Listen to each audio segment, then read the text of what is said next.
తలుపు తీసి చూస్తే అక్కడ మా జ్యోతి అక్క ఉంది అక్కడండి. హస్బెండ్ కూడా ఉన్నారు. వాల్ పైన చూస్తేమో వాళ్ళ మ్యారేజ్ ఫొటోస్ అవన్నీ కనిపించాయండి.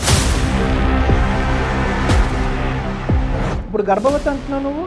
అవును సార్, 4th month. మరి ఆవిడకి ఎన్నో మంత్? ఫస్ట్ మ్యారేజ్ అయిన అతనే నువ్వే మళ్ళీ పెళ్లి చేసుకున్నావు సార్. నేను గట్టిగా అడిగేసరికి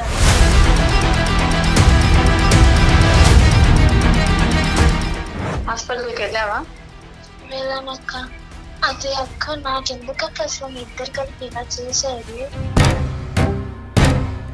మోసం ఏం లేదు శిల్ప, నువ్వు హ్యాపీ ఉన్నావు, మంచి హస్బెండ్ ఉండు.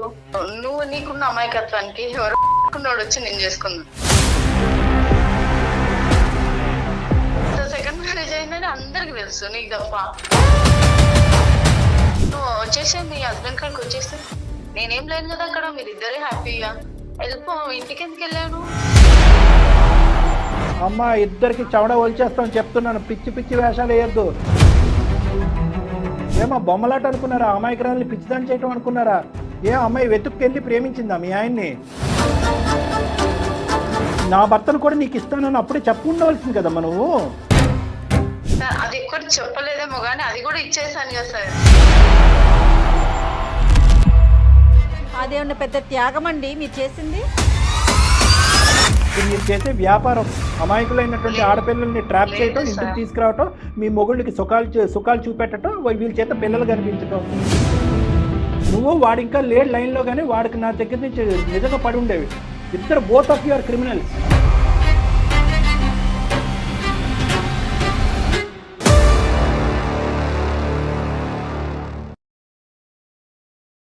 నమస్తే, అందమైన జీవితం కార్యక్రమానికి స్వాగతం. నమస్తే కళ్యాణ్ గారు. నమస్తే జయ గారు. శిల్ప అనే ఒక అమ్మాయి మనకి మెయిల్ చేసిందండి. మీరు ప్రతి ఎపిసోడ్లో ఆడపిల్లలు చాలా మెచ్యూర్డ్గా ఉండాలి, ఒళ్ళంతా కళ్ళు చేసుకుని ఉండాలి, తెలివిగా మన చుట్టుపక్కల ఏం జరుగుతోంది, మనం ఎక్కడున్నాం, ఏం జరుగుతుంది అనే విషయాన్ని ఎప్పటికప్పుడు అలర్ట్గా ఉండాలని మన ప్రతి ఎపిసోడ్లోనూ మీరు చెప్తూనే ఉంటారు. ఉంటే ఎక్స్ట్రీమ్ లెవెల్లో ఉంటున్నారు, లేకపోతే పూర్తి అమాయకంగా జీవితాలనే నాశనం చేసేసుకునే స్థితిలో ఉన్నారండి. అలాంటి ఒక సిచ్యువేషన్లో ఒక అమ్మాయి మనకి మెయిల్ చేసిందండి. నేను కాల్ చేస్తానండి.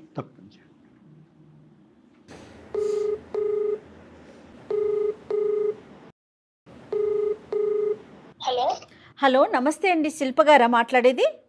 అవునండి. నేను సుమన్ టీవీ అందమైన జీవితం ప్రోగ్రాం నుంచి మాట్లాడుతున్నానండి. అవును మేడం. నమస్తే మేడం. నమస్తే అమ్మా, మెయిల్ చేశారు కదా మీరు? అవును మేడం. రైట్, నాతో పాటు డాక్టర్ కళ్యాణ్ చక్రవర్తి గారు ఉన్నారు. Okay madam. ఒక్కసారి మీ సమస్య ఏంటో చెప్పండి. Okay madam. ఓకే అమ్మా. నమస్కారం అండి. నమస్తే అమ్మా, చెప్పమ్మా సమస్య ఏంటమ్మా? నాది బాధ ఎలా చెప్పుకోవాలో అర్థం కావట్లేదు. మీకు ఈమెయిల్ అయితే చేయగలిగాను కానీ ఇక్కడ మొత్తం అంతా కూడా వివరంగా ఉన్నట్టుగా చెప్పమ్మా. నా పేరు శిల్ప సార్. ఎక్కడి నుంచమ్మా? అరకు సార్. అరకు, వైజాగ్ అరకు దగ్గర నుంచి వచ్చి. ఓకే. మా అమ్మ నాన్న రోజు పని చేసుకుంటూ ఉంటారు సార్. ఓకేనమ్మా. కొంచెం కష్టపడి వాళ్ళు నన్ను చదివించారు సార్. ఓకే. నేను డిగ్రీ దాకా చదువుకున్నాను, డిగ్రీలో BA దాకా చదువుకున్నాను మేడం. ఓకే అమ్మా. నా జాబ్ కోసం అని నేను హైదరాబాద్ కి వచ్చాను మేడం. ఓ ఓకే. ఇక్కడ మంచి హాస్టల్ చూసి 2 months కి సరిపడే రెంట్ ఇచ్చి నన్ను హాస్టల్లో జాయిన్ చేశారు. ఓకే. జాబ్ ఉందండి ఇక్కడ? జాబ్ లేదు. జాబ్ వచ్చిందమ్మా? లేదు మేడం, నాకు జాబ్ రాలేదు ఇక్కడ. నేను చదువుకున్న స్టడీస్ కి ఇక్కడ జాబ్ దొరకదు అని చెప్పేసి అన్నారు. నాది తెలుగు మీడియం అయ్యేసరికి ఇక్కడ ఇంగ్లీష్ లో మాట్లాడడానికి నాకు కుదరలేదు. నా జాబ్ ఏమైనా దొరుకుతుందేమో అని వచ్చాను. ఓకే. ఇక్కడ నాకు జ్యోతి అక్క అని పరిచయం అయ్యారు ఇక్కడ వాట్ అని హాస్టల్ కి. ఆవిడతో నేను అన్ని షేర్ చేసుకోగలిగాను. నాకు ఒక అక్కలా ఉన్నారు. ఆవిడతో నేను అన్ని నా బాధలు, నేను ఇక్కడ ఇలా ఉంటున్నాను అక్క, నాకు ఇబ్బంది అక్క, సో నా అక్కకి చెప్పుకుంటూ వచ్చాను. ఆ అక్క కూడా నా కోసం తన వంతైన ప్రయత్నం కూడా చేస్తానని చెప్పి తను కూడా చూసింది. ఏం ప్రయత్నం చేసిందమ్మా తన వంతు ప్రయత్నం? తను నా కోసం జాబ్ చూడమని, నేను ఒకవేళ రెంట్ ఇవ్వకపోతే తను కొంచెం ఉంది తర్వాత పర్వాలేదు అని నాకు కూడా కొంచెం ఫ్రెండ్లీగా ఉంది ఆవిడ. ఎన్ని రోజులు ఉన్నావమ్మా హాస్టల్లో? ఆవిడ ప్రత్యేకమైన ఇంట్రెస్ట్ నీ మీదేనమ్మా, లేదంటే అందరికి ఉద్యోగాలు వెతికి పెడుతుంది ఆవిడ? నాకు ఆ విషయం తెలియదు సార్. నాతో మట్టుకు ఆవిడ ఫ్రెండ్లీగానే ఉంది. ఎందుకు ఆవిడ ప్రత్యేకంగా నీకే ఎందుకమ్మా అంత ఇంట్రెస్ట్? అంటే నీ బాధలన్నీ చెప్పుకున్నావా, అమ్మా నాన్న పరిస్థితులు ఇవన్నీ దానివల్ల? అవును సార్, నేను అక్కతో నా బాధలన్నీ చెప్పుకున్నాను. సరే, తర్వాత ఏమైందమ్మా? తర్వాత నాకు 25 years సార్. సో నాకు మ్యారేజెస్ కూడా అక్క చూస్తూ ఉంది. తర్వాత ఒక మంచి అబ్బాయిని చూసి, వీళ్ళది మంచి ఫ్యామిలీ అమ్మ, చూసి ఆవిడ చూడటం ఏంటమ్మా? మ్యారేజెస్ పేరెంట్స్ ఉన్నారు కదా, మీ అమ్మ నాన్న ఉన్నారుగా ఊర్లో. అదే సార్, మంచి చేసుకుంటా అంటే, సరే అక్క మా అమ్మ నాన్న వాళ్ళతో కూడా మాట్లాడు అని చెప్పేసి. తర్వాత సంబంధం వచ్చిందమ్మా? ఏమైనా మంచి సంబంధం తీసుకొచ్చిందా మీ అక్క? తీసుకొచ్చింది సార్ అక్క. మా పేరెంట్స్ వాళ్ళతో మాట్లాడి నాకు మ్యారేజ్ చేశారు. అంటే చూసుకున్నారమ్మా? పెద్దలు వచ్చి కూడా పెళ్లి మాటలు అవన్నీ జరిగినాయా? జరిగాయి సార్, అవన్నీ పెళ్లి కావాల్సినవన్నీ చూసుకుని సంబంధాలు అవి మాట్లాడాము. ఆ అబ్బాయి తరపున పెళ్లి పెద్దలు ఎవరు వచ్చారు? ఆ అబ్బాయి తరపున వాళ్ళ అమ్మ నాన్న ఇంకా వాళ్ళ పిన్ని బాబాయ్తో వచ్చారు సార్. అందరూ ఉన్నారా? Okay okay, very good. మా మదర్ అండ్ ఫాదర్ కూడా వచ్చారు. అక్క ఏం చెప్పిందంటే, వాళ్ళకి తెలిసిన ఫ్రెండ్ వాళ్ళ కొలీగ్ అంట, ఆఫీస్ కొలీగ్ అంట. నాకన్నా 10 years పెద్ద అని చెప్పారు ఆ అబ్బాయి. 10 years పెద్ద. ఓకే, మరి ఏజ్ ఎక్కువ అవ్వలేదమ్మా మరి? అంటే అయినా కానీ నీకు ఓకేనా? అవును, మంచి వ్యక్తి అని చెప్పేసి అన్నారు సార్. అందుకని ఇంకా చేసుకుంటారు. మనీ కూడా మంచి ఉన్న బ్యాక్గ్రౌండ్ మంచిగా ఉన్న వాళ్ళంట అంట. సరే, మొత్తానికి పెళ్లి అయితే అయ్యిందమ్మా? అయ్యింది సార్. హ్యాపీ అన్నా మరి నువ్వు? హ్యాపీ అని చెప్పలేను సార్. ఏం జరిగింది? నేను కన్సీవ్ అయ్యాను సార్. ఓకే, ఎక్కడ ఉన్నారు మీరు? మాది మ్యారేజ్ అయిపోయిన తర్వాత మాకు ఒక ఫ్లాట్ చూసారు మేడం, మేము ఆ ఫ్లాట్ లో ఉంటున్నాము. ఓకే, కదమ్మా ఇప్పుడు పెళ్లి ఎప్పుడైందమ్మా? ఎంతకాలం క్రితం? ఈ రోజుకి ఎంతకాలం క్రితం అయింది? 6 months అయింది సార్ మ్యారేజ్. 6 months అయిందా? అప్పుడే కన్సీవ్ అయ్యావా? ఎన్నో నెల అప్పుడు మీకు? 4th month sir. 4వ నెల. ఓకే ఓకే, ఏమ్మా మరి సమస్య ఏంటమ్మా? నాకు కన్సీవ్ అయిన తర్వాత మా హస్బెండ్ రాను కొంచెం లేట్ అవ్వడం, నైట్ ఎక్కడైనా స్టే చేయడం అనేది, సండేస్ కూడా హాఫ్ డే నాకు వర్క్ ఉందని చెప్పేసి అటు ఇటు వెళ్ళడం. ఏం చేస్తాడు అతను? Software ma'am. టైమింగ్స్ ఉండేవి కాదు, లేట్ గా వచ్చేవాడు, ఆదివారం కూడా పని పెట్టుకునేవాడు. అవును సార్. ఏమో పని ఉందేమో మరి. ఏం పని ఉందని చెప్పేసి వెళ్తూ ఉండేవారు. ఒక మండే ఏమో ఆయనది ఫోన్ స్విచ్ ఆఫ్ అయిపోయింది, ఆయన ఆఫీస్ కి వెళ్ళాను. వాళ్ళ కొలీగ్స్ వాళ్ళ ఫ్రెండ్స్ వాళ్ళు చెప్పారు, వాళ్ళ ఫస్ట్ వైఫ్ ఇంటికి వెళ్ళారు మేడం అని చెప్పేసి అన్నారు సార్. నాకు అర్థం కాలేదు ఫస్ట్ వైఫ్ ఇంటికి ఏంటి అని. అక్కడ కొలీగ్స్ సార్ అన్నారు, మేడం ఆయన ఇక్కడే పక్కనే ఇల్లు, వాళ్ళ ఇంటికి వెళ్ళినట్టున్నారు, మీకు తెలియదా? మా అందరికి తెలుసు, ఆయనది సెకండ్ మ్యారేజ్ అని చెప్పేసి అన్నారు. సో మీది సెకండ్ మ్యారేజ్, ఫస్ట్ వైఫ్ దగ్గరికి అతను వెళ్ళాడు? అవును సార్. సో అందరికి తెలుసు మీరు సెకండ్ అని? అవును సార్, అందరికి తెలుసు, వాళ్ళ ఆఫీస్ లో అందరికి తెలుసు అంట ఆ విషయం. వీళ్ళందరూ పెళ్లికి భోజనానికి వచ్చారమ్మా? వచ్చారంట సార్, వాళ్ళ పెళ్లికి వచ్చి నన్ను చూసారంట. చూడండి ఎంతమందా, అంటే ఒకరికి కాకపోతే ఒకరికైనా తెలియదండి తప్పని. తర్వాత ఇప్పుడు ఏమైందమ్మా? వాళ్ళ ఇంటి దగ్గర తీసుకెళ్ళగలరా మీరు, నన్ను అడ్రస్ ఏమైనా ఇవ్వగలరా అంటే, నేను అట్టే వెళ్తున్నాను మేడం, మిమ్మల్ని డ్రాప్ చేసి వెళ్తానని చెప్పేసి అన్నారు అక్కడ కొలీగ్ ఆయన.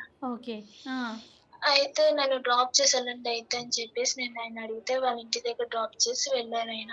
ఓకే, నేను అక్కడ డోర్ అది కొట్టి వెయిట్ చేస్తున్నప్పుడు తల తీసి చూస్తే అక్కడ మా వాటర్ అక్క జ్యోతి అక్క ఉంది అక్కడ. అక్కడేం చేస్తున్నామా ఆవిడ?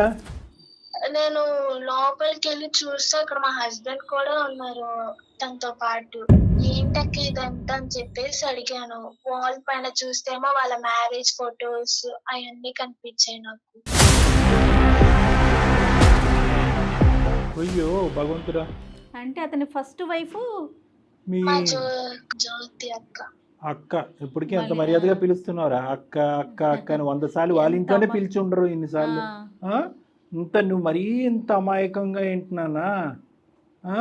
ఎక్కడో అరకులో పుట్టావు, ఎక్కడో పెరిగావు, వ్యవసాయం చేసుకునేటటువంటి కాయ కష్టం చేసుకునే తల్లిదండ్రులు. ఇంతకీ వీళ్ళేంటి పెళ్ళే వాళ్ళ పెళ్ళి మీ పెళ్ళి కంటే ముందు అయ్యిందా, లేదంటే జస్ట్ ఏదో లివ్ ఇన్ రిలేషన్షిప్ లా ఉంటున్నారా? లేదు సార్, వాళ్ళకి ఫస్ట్ నాకన్నా ముందే వాళ్ళది మ్యారేజ్ అయ్యింది. 20 years అంట సార్. అంటే వీళ్ళందరూ చెప్పడమే కాదు, సమాజం ప్రపంచం అందరికీ తెలుసు, నీకు మీ అమ్మ నాన్నకి తప్ప. అంటే ఏదో అంటారు కదమ్మా, ఆవిడ ఏవో మెట్టులో లేదంటే నల్లపూసలో ఆ 3 నెలల్లో అవేమీ కనిపించలేదు ఆవిడ మెడలో? లేదు సార్, నాకు ఏం కనిపించలేదు. అంటే పెళ్ళి అయినటువంటి ఆడది అనేటటువంటి ఆనవాళ్ళు ఏమీ కనిపించలేదా మీ సోకాల్డ్ అక్కలో? నేను అబ్జర్వ్ చేయలేదు సార్, అంతేం అబ్జర్వ్ చేయలేదు. ఏరా ఆకాశంలో చూసి మాట్లాడతావా? నువ్వు మొహంలో చూసి మాట్లాడవు. ఇంత బుద్ధిహీనం ఏంటమ్మా, ఇంత అమాయకురాలువా? ఇప్పుడు గర్భవతి అంటున్నావు, నువ్వు ప్రెగ్నెంటా? అవును సార్, 4th month. మరి ఆవిడకి ఎన్నో మంత్? లేదు సార్, ఆవిడకి పిల్లలు పుట్టారని చెప్పేసి తనకి పెళ్లి కాలేదని చెప్పింది సార్ నాతో. పిల్లలు కాలేదని చెప్పింది, పిల్లలు ఉన్నారా? ఆహా లేదు సార్, తనకి ప్రెగ్నెన్సీ అనేది అవ్వదని చెప్పింది సార్ నాతో. అప్పుడు చెప్పిందిలే అమ్మా, నువ్వు వెళ్ళి చూసినప్పుడు పిల్ల ఏమైనా ఫోటోల్లో గట్టా పిల్లలు పిల్లలు లేరు, వాడు నిజంగా కూడా పిల్లలు లేరు. ఆవిడ నీతో చెప్పిన అన్ని కథల్లో అదొకటే నిజం చెప్పింది. అవును సార్. మరి తర్వాత ఏమన్నావమ్మా? మరి 2 చంపలు పగలగొట్టలేకపోయావా? ఏం మాట్లాడాలో అర్థం కాలేదు సార్. ఫస్ట్ అయితే నేను చాలా షాక్ లో ఉన్నాను. తర్వాత నాకు తెలిసిన అతను 10 కూడా కాదంటే 15 years ఓల్డ్ అంట నాకన్నా. ఎవరు అతనికా? అవును సార్. ఆవిడేమంటుంది, అతనేమంటున్నాడు అది చెప్పు నాకు. నేను ఆవిడ నా అక్కని అడిగేసరికి తను ఏమంటుందంటే, ఫస్ట్ నువ్వే కదా మా ఆయనని పెళ్లి చేసుకున్నావు, ఫస్ట్ మ్యారేజ్ అయిన అతని నువ్వే మళ్ళీ పెళ్లి చేసుకున్నావు అని చెప్పేసి అంటుంది సార్. నేను గట్టిగా అడిగేసరికి అక్కని, అంటే నేను ఫస్ట్ వైఫ్ ని నువ్వెందుకు చేసుకున్నావు రెండో పెళ్లి అంటోంది, అంతేనమ్మా? అవును మేడం, నీదే తప్పు అంటుంది. అవును మేడం, నేను గట్టిగా అడిగేసరికి తనేమో అలా మాట్లాడుతుంది. నేనేమో పోలీస్ కంప్లైంట్ అది ఇస్తాను మీ పైన అంటే, ఇచ్చుకోను, ఎవరు కావాలంటే వాళ్ళకి ఇచ్చుకో అని చెప్పేసి అంటుంది మేడం. అయ్యయ్యో, ఇంకా పైపెచ్చి నిన్నే భయపెడుతున్నారు అంతేనా? అవును మేడం. అతనేమంటాడు? అతను అసలు ఏం మాట్లాడట్లేదు మేడం, అలా నించుని తను మీకు సపోర్ట్ చేస్తున్నట్టు చూస్తున్నాడు. ప్రెసెంట్ మరి నువ్వు ఎక్కడ ఉంటున్నావమ్మా? మా అమ్మ నాన్న వాళ్ళతో ఉంటున్నాను మేడం. ఇంటికి వెళ్ళిపోయావు? అవును మేడం. చెప్పావా మరి అమ్మ వాళ్ళకి, చెప్పావా విషయం? చెప్పలేదు మేడం, చెప్తే వాళ్ళు ఈ విషయం తట్టుకోలేరు మేడం, అందుకే చెప్పలేదు వాళ్ళకి. సో అంటే నువ్వు ప్రెగ్నెంట్ అని కూడా తెలియదమ్మా అమ్మాలకి? వాళ్ళకి తెలుసు సార్ నేను ప్రెగ్నెంట్ అని, ప్రెగ్నెన్సీ అని తెలుసు కానీ ఇదంతా బ్యాక్గ్రౌండ్ ఇదంతా తెలియదు. తెలియదు సార్ వాళ్ళకి. కాదమ్మా, నువ్వు ఇచ్చే పోలీస్ థ్రెట్ కి ఇప్పుడు దులుపుకుంది, అతనేమంటాడు? అతని మీద కూడా కేసు వేస్తానని అనలేకపోయావా?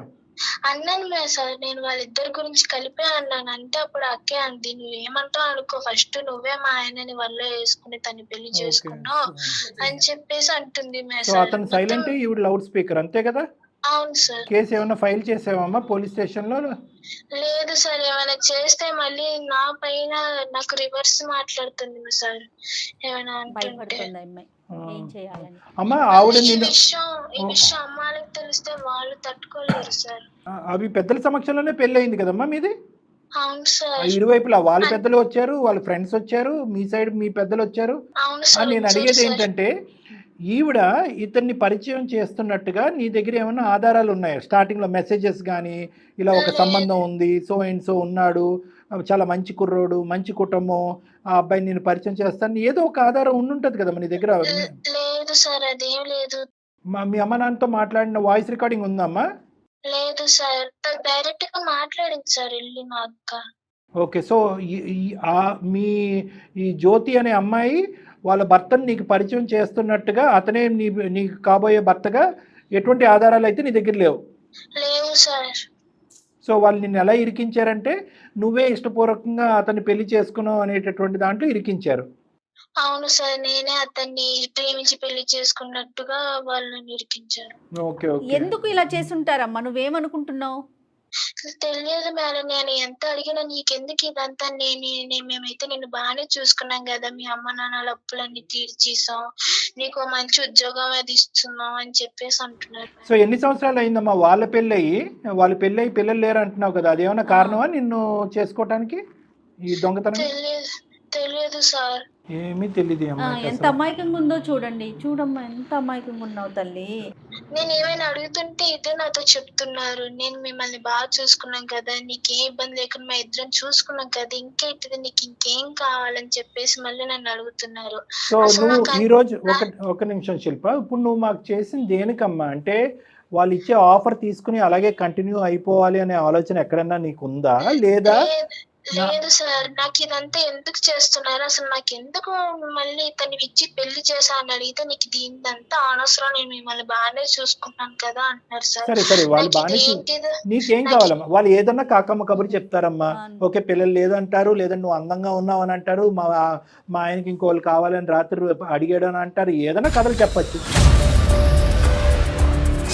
నీ ఉద్దేశం ఏంటి? నాకు అసలు వీళ్ళు ఏం మాట్లాడుతున్నా, వీళ్ళు ఇదంతా ఎందుకు చేస్తున్నా నాకు అర్థం కాలేదు. అర్థమైంది. తర్వాత ఏంటి? నువ్వు వాళ్ళని శిక్షించాలనా? అతను భర్తగా వద్దు, ఎదవ నా జీవితంలోనే వద్దు అనే ఆలోచన, వాళ్ళిద్దరిని పోలీస్ స్టేషన్లో కంప్లైంట్ పెట్టాలన్నా?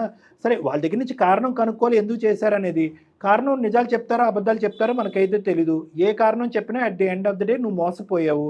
ప్లస్ నీ దగ్గర ఒక ఆధారం లేదు, ఆవిడ ప్రేరేపించి అతన్ని తీసుకొచ్చి మీ ఇద్దరు దగ్గరుండి పెళ్లి చేస్తుంది అనేది ఎవిడెన్స్ లేదు. పెళ్లికి ఇప్పుడు వచ్చిందా అమ్మా? Simple logic. వచ్చింది సార్, కానీ ఎక్కువసేపు లేదు సార్. సర్లే, ఏదో ఫోటో వీడియో క్లిప్పింగ్ ఏదో దొరుకుతుంది ఎవరొకరు తీసిన దాంట్లో, అదొక్కటి మనకు ఆ ఆధారం కింద సరిపోతుంది. ఎందుకంటే కనుక ఈవిడ దగ్గరుండి పెళ్లి చేసింది అనేటటువంటి ఒక ఆధారం కావాలమ్మా. ఓకే, ఎందుకంటే మీ ఆయనకి ఎలాగా శిక్ష పడుతుంది, అందులో డౌటే లేదు. ఓకే, ఎందుకంటే కనుక మోసం చేసి రెండో పెళ్లి చేసుకున్నాడు అనే విషయంలో శిక్ష పడుతుంది. ఇప్పుడు ఈవిడ అమాయకురాలుగా ప్రవర్తిస్తుంది చూడు, నా ప్రమేయం లేదు, మీరిద్దరు లవ్ స్టోరీ అని చెప్పి ఆవిడ తప్పించుకోవడానికి ట్రై చేస్తుంది కదా, దాంట్లో ఈవిడ్ని కూడా లూప్లోకి ఎలా లాగాలి అనేటటువంటి ఆలోచన. అయితే ఇక్కడ ఏంటంటే నీకే ఉద్దేశం ఉంది, నీకు ఎటువంటి ఉద్దేశం ఉంది అంటే నిన్ను అడగటం కూడా వేస్ట్లే, ఎందుకంటే అసలు అంత నాలెడ్జ్ కూడా ఉన్నట్లు అనిపించట్లేదు. లేదా నీకు జరిగిన అన్యాయం ఇంకెవరికి జరగకూడదు అని అట్లా వచ్చావు? ఎలా వచ్చావు తల్లి నువ్వు మా అందమైన జీవితానికి మెయిల్ చేయడానికి కారణం ఏంటి? నాకు అసలు ఏమి అర్థం కావట్లేదు మేడం, నాకు ఏం చేయాలో కూడా తెలియదు, అందుకే నేను మీకు ఈమెయిల్ చేశాను. సరే, మొత్తం అంతా అమ్మ ఇప్పుడు ఒకటి చేద్దామా అంటే, ఈవిడ్ని ఏదో విధంగా లూప్లోకి లాగాలమ్మా జ్యోతిని. ఎందుకంటే మీ ఆయన ఎలాగ రెడ్ హ్యాండెడ్గా దొరుకుతాడు, ఫోటోలు ఉన్నాయి, వీడియోలు ఉన్నాయి, అన్నీ ఉన్నాయి, పెద్దల సమక్షంలో పెళ్లి చేసుకుంటున్నాడు కాబట్టి తాట ఎలా తీయాలో తీద్దాం. కానీ ఈవిడ్ని ఎలాగా మనం చేస్తాము? ఆవిడ నెంబర్ ఉంటే కనుక ఒక్కసారి ఫోన్ కాల్ కలిపి జస్ట్ మేము ఉన్నాము అన్నది చెప్పకుండా జస్ట్ నువ్వు మాట్లాడమ్మా, మేము ఏం చేస్తామంటే బ్యాక్గ్రౌండ్లో మొత్తం అంతా రికార్డ్ చేస్తాను, అది ఎవిడెన్స్ కింద మనం వాడుకుందాం. ఏమంటారు జయ గారు? సో ఆ అమ్మాయికి ఒకసారి ఫోన్ కలిపమ్మా, చెప్తాను నేను. మేము ఉన్నామని చెప్పద్దే, చెప్పమ్మా. ఇంకోటి మా హస్బెండ్ ఇప్పుడు ఆయన శిక్షిస్తే మరి నా ఫ్యూచర్ ఏంటి సార్? మళ్ళీ నా హస్బెండ్, మా పిల్లలు, ఒక ఫాదర్. అమ్మా ఒకటి, నీ ఫ్యూచర్ ఈ రోజు నుంచి స్టార్ట్ అయ్యిందని అనుకో.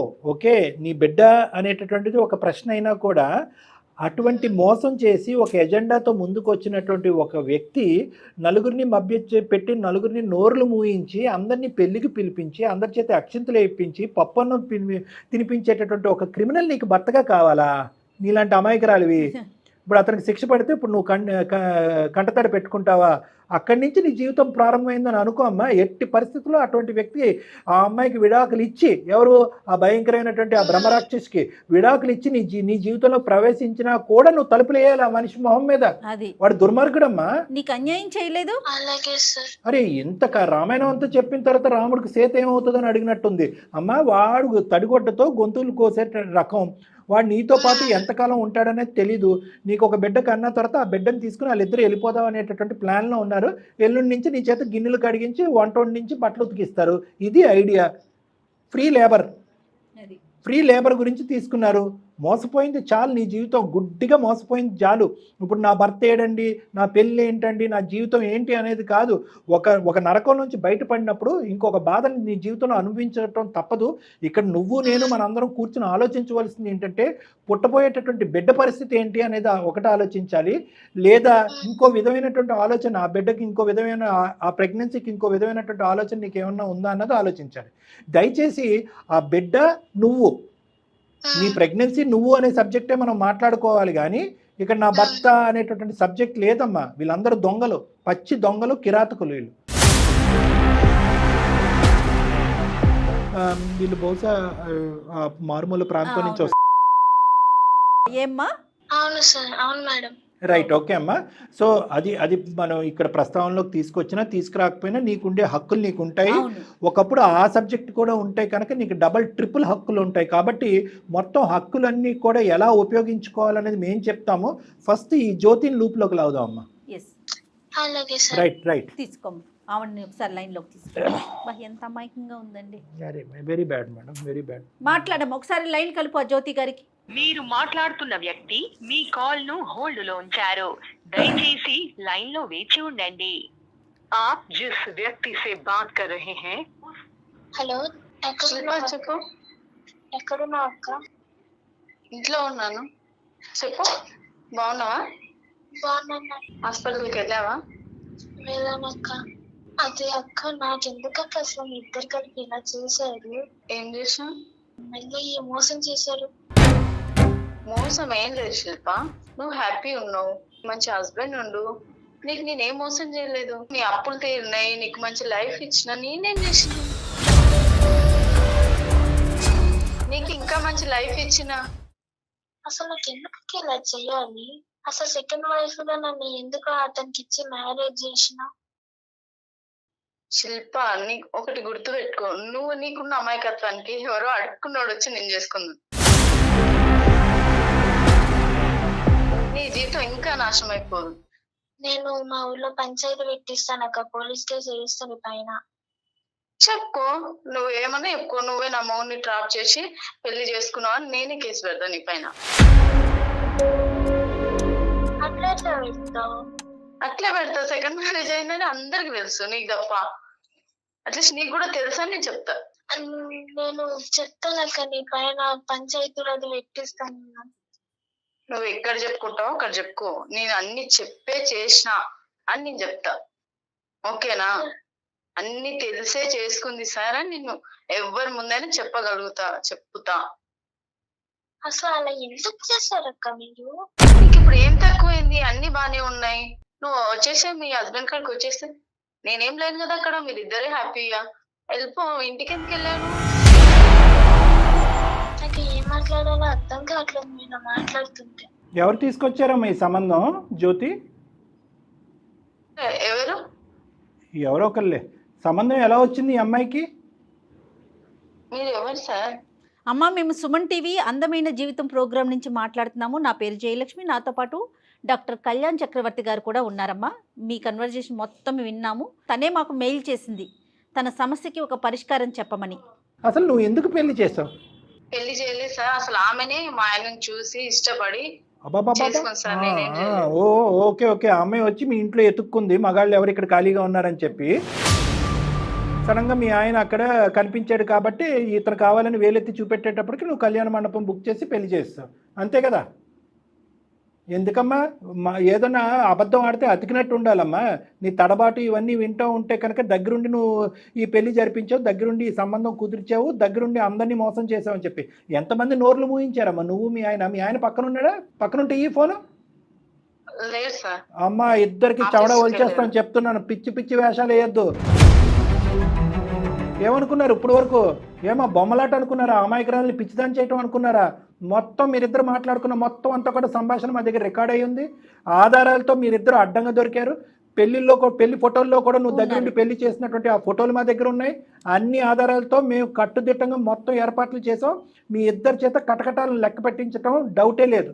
దానికి ఆ అమ్మాయి చేత ఆ అమ్మాయికి మా పూర్తి స్థాయి సపోర్ట్ ఉంటుంది.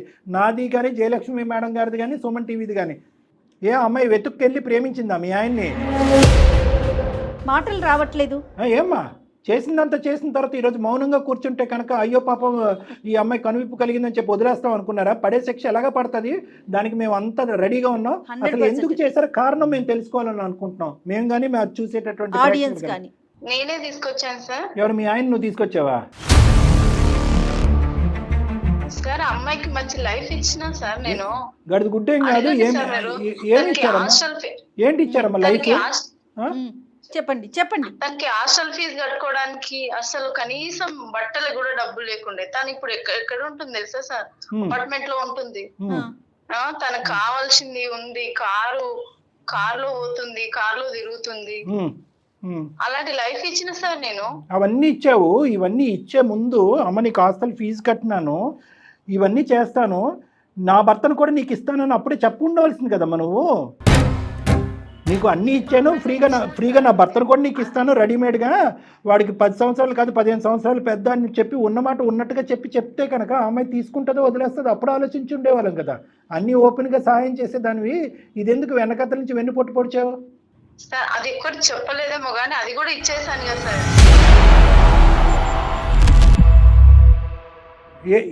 ఏమిచ్చేసావు? పెద్ద త్యాగం అండి మీరు చేసింది. అమ్మాయి ఏమన్నా అడిగిందా నీ మొగుడు కూడా నాకు కావాలి, అన్ని ఇచ్చావు కాబట్టి నీ మొగుడు కూడా నాకు కావాలని అందా, లేదంటే మీ ఇద్దరికి పిల్లలు లేరు కాబట్టి నేను పిల్లలు కనిస్తానని అందా? తనకున్న అమాయకత్వానికి ఇంకా వేరే వాళ్ళ చేతిలో బలైపోతుంది సార్. అమ్మా నువ్వేం అంత దారదత్తం చేసి అంత ధర్మాత్రాల్లాగా ఏం మారవలసిన అవసరం లేదు. కానీ ఆ అమ్మాయి బ్రతుకుతుంది. మొగుళ్ళు తెమ్మని చెప్పి ఆ అమ్మాయి నీ మీద కూర్చుందమ్మా, ఫస్ట్ మ్యారేజ్ అయినోడే కావాలని. సమాజాన్ని ఉద్ధరించడానికి ఉన్నారా మీరేమైనా? అది కూడా డాక్టర్ గారు అన్నట్టుగా మీరు పెళ్లి చేసుకొని ఆ అబ్బాయిని అమ్మాయికి అంట కడతారా? ఈ అమ్మాయినా లేదంటే చాలా మంది ఉన్నారా ఇలాంటి వాళ్ళు మీ లిస్ట్ లో? మీరు చేసే వ్యాపారం అమాయకులైనటువంటి ఆడపిల్లల్ని ట్రాప్ చేయటం, ఇంటికి తీసుకురావటం, మీ మొగుళ్ళకి సుఖాలు చూపెట్టడం, వీళ్ళ చేత పిల్లలు కనిపించటం. పిల్లల గురించేనా ఇదంతా ఆడే నాటకం? ఈ అమ్మాయి పిల్లలు లాక్కుందామనే కదా మీరిద్దరు చేసింది. ఇది వ్యాపారం అయితే కాదు సార్, ఇది నా ఫ్యామిలీ మ్యాటర్. మాకు 20 years పెళ్లి అయిపోయింది, ఇంతవరకే పిల్లలు లేరు. మేము చూయించుకున్నాం, హాస్పిటల్ చేయించుకుని టెస్ట్ లేదు, చూయించుకుంది లేదు. మాకు జాబ్ ఉంది, అన్నుంది, కానీ పిల్లలే లేరు. ఏమ్మా రకరకాల పద్ధతులు లేవా? అయినా నీకు పద్ధతులు చెప్పాల్సిన అవసరం లేదు. మీరు అంత క్రిమినల్ మైండెడ్. ఏం దత్తత చేసుకోలేరా మీరు? పిల్లల్ని అడాప్ట్ చేసుకోలేరా? రకరకాల మార్గం. అయినా కానీ నీకు సలహాలు ఇవ్వాల్సినటువంటి అవసరం లేదమ్మా. నీకు పిల్లలు కావాలని చెప్పి ఇంకొక అమాయకురాలు అయినటువంటి ఆడపిల్లని బలి చేస్తావా నువ్వు? గొంతుకొస్తావా? ఇప్పుడు మా దగ్గర నుంచి మేము నీకు సలహాలు చెప్పాలా? దత్తత చేసుకోమ్మా, ఈ పిల్లల్ని తెచ్చుకోమ్మా, IVF చేయించుకోమ్మా అని మేము చెప్పాలా నీకు? అసలు తెలుస్తుందేమో, తెలిస్తే శిక్షలు ఉంటాయేమో, అసలు ఆ భయం కూడా లేదు కదండి. మీకు ఒక చట్టం ఉంటుందని కానీ, మనం ఒక సమాజంలో ఉన్నామని కానీ. Criminal your A criminal. నువ్వు ఒక క్రిమినల్. Yes you are. నువ్వు వాడు ఇంకా లేడు లైన్ లో, కానీ వాడికి నా దగ్గర నుంచి నిజంగా పడి ఉండేవి. ఇద్దరు both of you are criminals. ఇప్పుడు అమ్మాయి భవిష్యత్తు ఏంటి? ప్రపంచంలో చాలా మంది సెకండ్ మ్యారేజ్ చేసుకుంటారు. అది అమ్మాయికి ఇష్టమైతే, పిల్లలు లేకపోతే సెకండ్ మ్యారేజ్ చేసుకుంటారు సార్. ఇది మేము ఒక్కరం చేసిందే కాదు, సమాజంలో చాలా మంది చేసుకుంటారు. అమ్మాయికి తెలుసా? అమ్మాయికి తెలుసా? మరి మోసం కాదు. ఫస్ట్ మ్యారేజ్ సెకండ్ మ్యారేజ్ అనేది మేము మాట్లాడలేదు జ్యోతి. మేము మాట్లాడేది ఒక్కటే, ఆ అమ్మాయి కళ్ళ గప్పి మోసం చేశారు మీరు. పైపెచ్చి ఏంటంటే ఆ అమ్మాయి మీదే నిందేస్తున్నారు. నువ్వే ఇష్టపూర్వకంగా వచ్చి మా మొగుడిని ట్రాప్ చేసావని చెప్పి. ఈరోజు ప్రెగ్నెంట్ అవటం అనేటటువంటిది ఆ అమ్మాయికి చాలా బాధ కలిగే అంశం ఏంటంటే, మీ అందరికీ సంతోషం కలిగేటటువంటి అంశం. ఆ అమ్మాయిని పలకరించి నువ్వెలా ఉన్నావు అనేది కాకుండానే చెకప్స్ చేయించుకుంటున్నావా, మెడికల్కి వెళ్తున్నావా, ఇది చేయించుకుంటున్నావు, అది చేయించుకుంటున్నావు అని స్టార్టింగ్లో నువ్వు అన్న మాటలు బట్టి మీ ఎజెండా ఏంటనేది మాకు అందరికీ అర్థమైంది. సార్ ఇది మోసం కాదు, క్రైమ్ కాదు సార్. అని అది కొంచెం తప్పే ఉంది. నాకంటూ అంటే మా ఆయన తరపు నుంచి ఒక బాబు ఉండాలి, మేము చూసుకోవాలి, బాబు ఉండాలి. నేను మోసం చేయలేదు సార్, సొంత చెల్లిలానే చూసుకుందామనే చేసిన. వాళ్ళ పేరెంట్స్ ని కూడా మంచిగా చూసిన. నేను కలిసి తనని ఒక్క మాట అడగండి, ఇంతవరకు నేను తనని ఒక్క మాట అనలేదు, ఒక్కటి ఏం చేయలేదు. చూసుకుందాం. ఆయన కూడా చాలా మంచోడు సార్. ప్లీజ్ సార్ దీన్ని మాత్రం క్రైమ్ అనకండి సార్. తనని మా హస్బెండ్ ని హ్యాపీగా ఉండమనండి. ఒకదాన్ని కలిసి నేను వాళ్ళ ఇంట్లో ఉంటా, నాకు ఎలాగో పిల్లలు లేరు, కనీసం వాళ్ళని చూస్తూ అయినా ఉండగలుగుతా. గానీ ఇది క్రైమ్ అని కేసులు అని అవన్నీ చేయకండి. వాళ్ళిద్దరిని పెడతావు ఒక ఇంట్లో, నువ్వు ఎక్కడికి వెళ్తావు? వేరే ఇంటికి వెళ్తావా? క్రైమ్ కాదా ఇది? మరి క్రైమ్ కాకపోతే ఏం చేద్దాం చెప్పండి? దీన్ని ఏం చేయాలని మీ ఉద్దేశం? ఇప్పుడు ఆ అమ్మాయి భవిష్యత్తు ఏంటి, ఆ అమ్మాయి జీవితం ఏంటి, ఆ అమ్మాయి పోయిన జీవితాన్ని మీరు ఎలా తిరిగి తీసుకొస్తారు? ఏం చేయాలనుకుంటున్నారు మీరు? సమాజంలో అసలు అమ్మాయి వాళ్ళిద్దరిని కలిసి ఉండమన్నది సార్. నేనేం ఉండను. వాళ్ళిద్దరిని కలిసి ఉండమంటే కంటే అదేం హోటల్ ఏం కాదు, 5 star హోటల్. నువ్వు ఉండవు అనేది ఒకటైతే అయితే కనుక నువ్వు విడాకులు ఇచ్చి దూరంగా వెళ్ళిపోవడానికి రెడీగానే ఉన్నావా సార్? ఏంటి సార్ అది మాత్రం ఇవ్వవు. మరి పెళ్లికి వచ్చి మాత్రం ఇస్తరాకుల్లో భోజనం చేస్తారు. చాలా బాగా చెప్పారండి. విడాకులు ఇచ్చి వెళ్ళిపోతావమ్మా నువ్వు? మాటలు రావట్లా. అమ్మా మాట్లాడు. ఇవన్నీ అనవసరం. నువ్వు విడాకులు ఇచ్చినా ఇవ్వకపోయినా ఆ అమ్మాయికి ఏదో మీ ఆయన ద్వారా కొత్త జీవితం ప్రసాదిస్తాను అనేటటువంటి పిచ్చి ఆలోచన దయచేసి ఇమీడియట్గా విరమించుకో. ఇది క్రిమినల్ యాక్టివిటీయే. నువ్వు ఆఫర్ ఇచ్చినా కూడా మీ ఆయన్ని ఆ అమ్మాయి మళ్ళీ స్వీకరించేటటువంటి పొజిషన్లో లేదు. ఒకప్పుడు స్వీకరించేటటువంటి ఆలోచన ఆ అమ్మాయికి వచ్చినా కూడా ఆలోచనని కడిగి పాడేసేటటువంటి బాధ్యత మేము తీసుకుంటాం. ఎందుకంటే కనుక ఇటువంటి మోసపూరితమైనటువంటి రాక్షస ప్రపంచంలో బతకగలిగేటటువంటి అమాయకురాలు కాదు ఆ అమ్మాయి. చంపినా చంపేస్తారు మీరు, పిల్ల పుట్టగానే చంపినా చంపేస్తారు మీరు. క్రైమ్ కాదు సార్. అలా కాదు, ఆ ఉద్దేశం కాదు సార్ మాది, అసలు ఆ ఉద్దేశం అసలు. సరే, ఇవన్నీ అనవసరం. ఒక్కసారి ఆ అమ్మాయి నోటి వెంట ఆ అమ్మాయి ఏమంటదో వినండి. తర్వాత మేము తీసుకోవాల్సినటువంటి చర్యలు అయితే మేము తీసుకుంటామమ్మా. ఇందులో no compromise, no stepping back. Crime అయితే జరిగింది, ఒక జీవితాన్ని అయితే నాశనం చేశారు.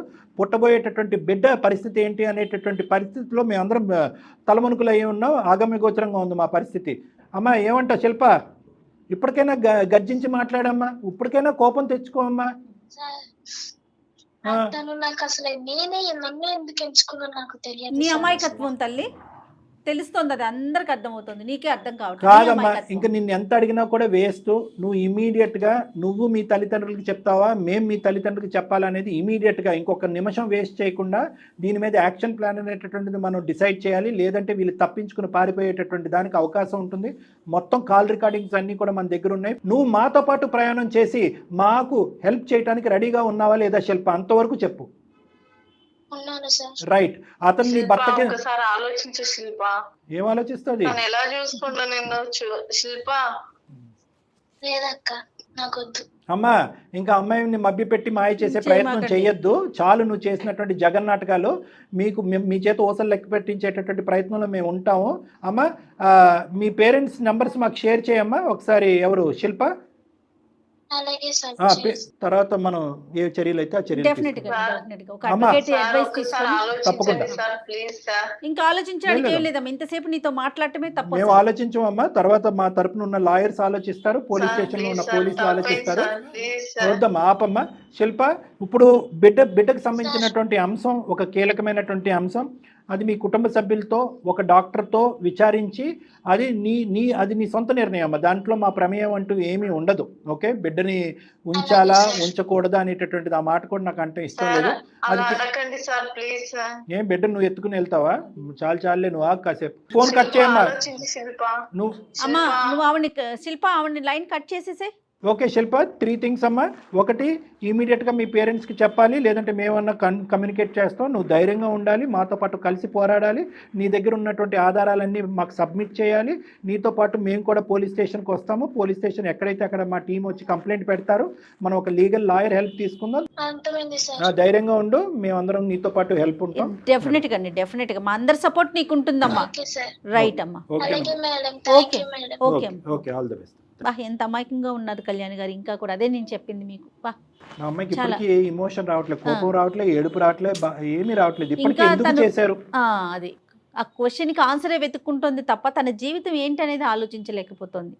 రైట్, వాళ్ళ పేరెంట్స్ తో మాట్లాడదాం కళ్యాణ్ గారు. మనం దీనికి ఒక సొల్యూషన్ అయితే తీసుకొద్దాం. రైట్ అండి. Thank you Jagan.